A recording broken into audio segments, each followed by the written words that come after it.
Bom, preparem-se para fritar as cabeças, porque falaremos de O Poço 2, filme recém-lançado aí na Netflix, que tá dividindo muitas opiniões aí do público, né? Muita gente odiou, pior filme do ano, muita gente gostou e tá soltando suas teorias aí na internet. Então, pra mim, já pra começar dizendo, esse filme aqui é pura interpretação de quem assiste, sabe? Eu acho que não tem um caminho só a se seguir. Então nesse vídeo aqui eu vou passar o que eu entendi do filme, e algumas ligações aí com o primeiro também, né? Porque aparentemente um é continuação do outro, não nessa ordem específica. Bora lá. Começando com do que se trata O Poço, tá? Eu não lembro exatamente quando foi lançado o primeiro filme, mas lembro que foi um sucesso estrondoso, só se falava nisso, né? E assim como esse, eu acho que vai ser também, né? O pessoal vai assistir, muita gente já gravou aí os seus vídeos, né? Já tá soltando suas teorias na internet. Eu sempre quando assisto e fico às vezes até em dúvida, né? De opiniões de outras pessoas, então sempre assisto reviews de outros canais aí, pra às vezes, né, ver alguma coisa que eu não vi, um ponto de vista diferente do que eu achava, sabe? Então acho que é bem bacana você ter uma visão diferente da sua, né? Porque assim que o mundo funciona, né? Se todo mundo pensasse igual, seria uma chatice completa. Por isso, vamos explicar primeiro rapidamente aqui do que se trata o Poço, tá? Que até, sinceramente, até eu não faço muita ideia do que se trata o Poço, porque aparentemente não é uma prisão, né? Porque as pessoas vão pra lá voluntariamente, né? Inclusive no começo do Poço 2 a gente vê os candidatos fazendo entrevistas e tal, explicando os motivos. E, aparentemente, né, muitas pessoas simplesmente se inscrevem para viver essa experiência aí, muitas por coisas que fizeram na vida de errado, sabe? Inclusive no filme, né, O Poço 2, a gente tem vários personagens aí buscando algum tipo de redenção por algo que eles fizeram no passado e tal. Então, o primeiro ponto é esse, tá? Agora, segundo ponto do ponto de vista arquitetônico, né? O poço, obviamente, é um poço, né? Uma prisão vertical, acho que é o mais simples de se explicar, né?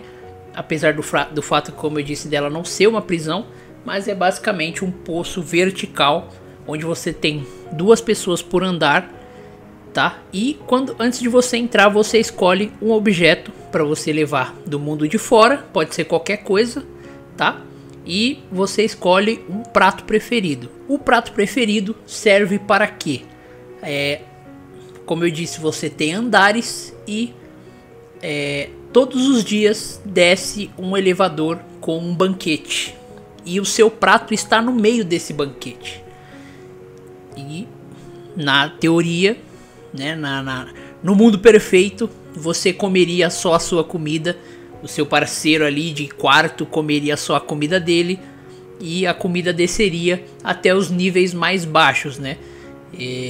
Nesse filme são 333 níveis com duas pessoas em cada. O problema gigantesco que teve no primeiro Poço, eu não sei se eu fiz vídeo do primeiro Poço, mas acho que a interpretação geral que o pessoal fez foi um retrato da sociedade. Vamos começar a filosofar aqui, mas mais voltado para construção de classes sociais, onde você tinha as pessoas que estão no nível 1, onde a comida passa primeiro, e as pessoas onde estão no nível mais baixo, que muitas das vezes a comida nem chegava, porque os outros andares não comiam só o seu, entendeu?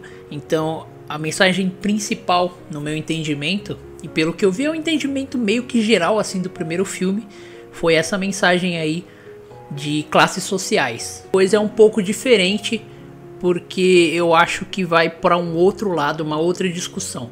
No filme a gente tem dois grupos principais, que são os leais e os ungidos, tá? Os leais são os que normalmente seguem um sistema de regras, onde cada um come só o que lhe foi devido, né, no que foi atribuído.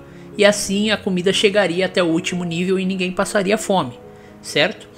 E os ungidos são os que seguem um lado mais radical da parada dessas regras e que punem as pessoas que as quebram. Então, se, por exemplo, o cara do nível 50 comeu o prato dele e o prato de outra pessoa que não era dele, os próprios níveis se organizam em comunicação para caguetar o cara que comeu a comida do outro. E aí esses ungidos, né, que são um grupo extremamente violento, como eu disse, de um lado totalmente extremista da parada, se locomovem através da mesa, né? Eles sobem na mesa ou descem, dependendo do nível, e matam as pessoas, punem as pessoas, né? Muitas vezes aí uma surra bem dada, numa parada um pouco mais radical, um braço arrancado, uma perna arrancada, e em último recurso, de fato, né, a crucificação, a morte aí.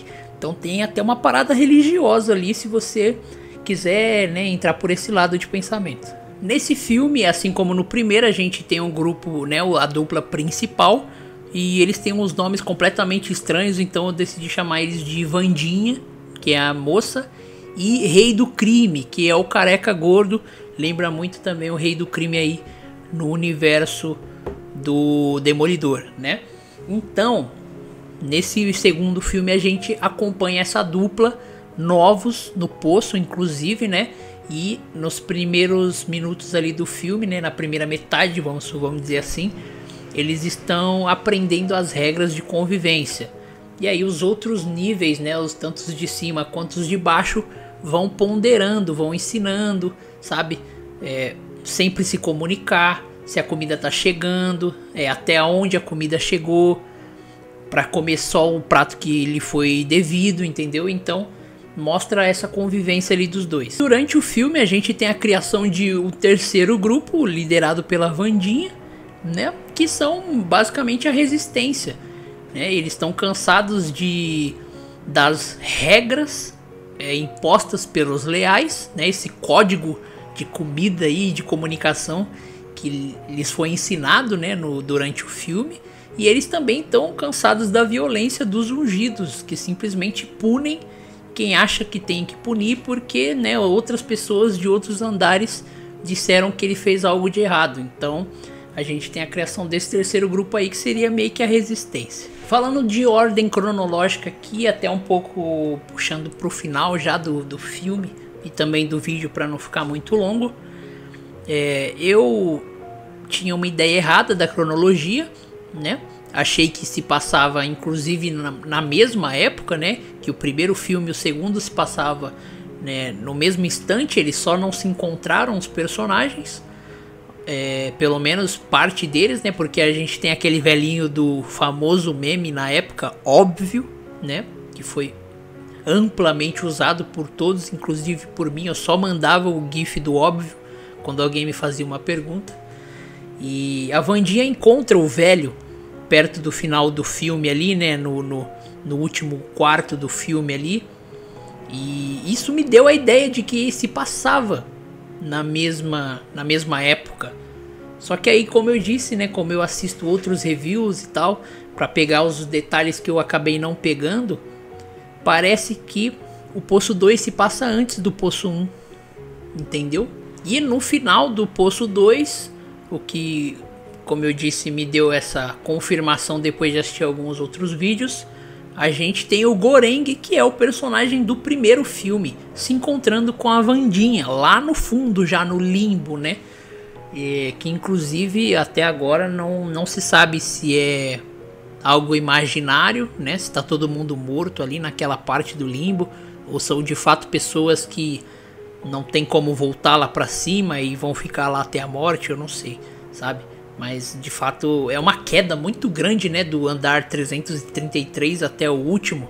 Se você não estiver em cima da mesa, dificilmente você vai sobreviver à queda. Então a teoria de que ali é um limbo, meio que tipo todo mundo já tá morto ali, sabe? São só imaginações, são só memórias, também é bem válida. Mas o Goreng e a Vandinha se encontram aí no final, e o que dá a entender também porque eles já se conheciam, porque eles se abraçam. E no começo do filme, a Wandinha fala que o prato favorito dela não seria possível, porque o ex-namorado dela que fazia.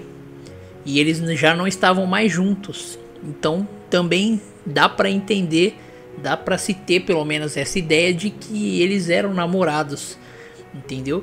E aí eu acabei só errando a ordem cronológica, porque ela chega no fundo primeiro, no limbo, e ele chega depois. Então o segundo se passa antes do primeiro. E claro, a pergunta final do filme, né? Qual que é a mensagem? Como eu disse, é totalmente interpretativa, tá? Em alguns resumos que eu vi, muito se acredita de que tanto no primeiro quanto no segundo filme, o Goreng e a Wandinha levam crianças até o final e depois deixam ela na mesa para que ela suba até o primeiro andar, dando assim uma mensagem de esperança para os andares superiores, tá ligado? Que mensagem é essa? Não faço ideia também. Muitas crianças aparecem durante o Poço 2, inclusive, né? Eu até pensei, né, uma das minhas linhas de raciocínio, que essas crianças seriam usadas de reposição para as pessoas que fossem morrendo, né? Porque uma criança é colocada no último andar e a Wandinha leva ela lá para baixo e depois ela sobe de novo. Só que eu fiquei com a sensação de, nos créditos, toda criança que subia voltava adulta com outra criança. Eu não sei se você teve essa percepção também, você que está assistindo. Nos créditos sempre sobe uma criança e volta duas, mais uma adulta e uma outra criança. E aí depois sobe uma criança e volta uma criança com um adulto. Então eu tive essa percepção de que as crianças ficavam tipo sendo colocadas lá infinitamente, sabe? Mas depois eu vi até uma declaração do diretor, se eu não me engano, que as crianças abaixo de 16 anos não são inscritas no Poço. Então, tipo, toda a minha linha de raciocínio... Provavelmente teremos um Poço 3. Por que eu digo isso? Só para não me alongar aqui muito. Porque nesse Poço 2 é citado o mestre, né? Que implantou, né? Que implementou esse sistema de um ajudar o outro, de um alimentar o outro. E a história do mestre basicamente é que ele ficou, se eu não me engano, foi 100 dias sem comer, alguma coisa assim. Tipo, depois quando ele tava pra morrer, ele começou a cortar pedaços do corpo dele e mandar para os níveis superiores para ele alimentar as pessoas, sabe? E aí as pessoas começaram a ver ele como um mestre, assim, como um cara muito foda. E aí começaram a espalhar essa ideologia, sabe? E essa ideologia foi o que gerou o Poço 2, entendeu?